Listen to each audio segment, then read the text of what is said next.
Finally guys, nakapagpalit na rin ako ng iPhone battery sa aking 13 Pro Max at sa mga nagtatanong, magiging bang 100 battery health ulit ang inyong batteries? Yes guys, magiging 100 ulit ang performance niya. This is 13 Pro Max and naka-version 17 lang po ako dito. So, hindi po natin makikita yung battery health natin, unknown part pa siya. Pero alam nyo ba, pag nag-update ka ng version 18 pataas, magkakaroon ka ng battery health.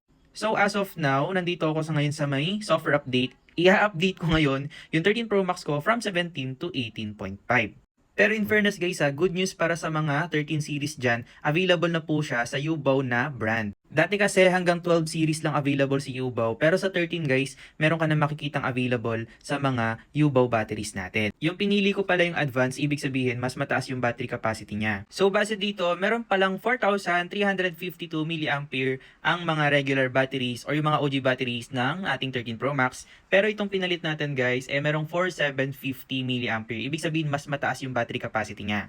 Ibig sabihin nun guys, in terms of performance, mas matagal malobat pag mas mataas ang battery capacity. Based sa performance ng device na to, hindi naman siya umiinit at hindi naman siya tumatalon yung battery niya nang napalitan ko na siya. Pinaka-disadvantage lang pag nagpalit, magkakaroon ng parts and service history sa mismong general settings pero hindi yan affected sa performance natin guys. So ayan guys, papakita ko sa inyo na in-update ko na siya ng version 18.5 and let's see sa battery mismo kung ilan na ba yung battery health or makikita na nga ba. So nakalagay na dito, instead unknown part is unverified na siya and yung minus naging na siyang 100% battery. Take note lang, 100 battery health yan guys, hindi yan boosted since napalitan na nga natin to ng battery from Youbao.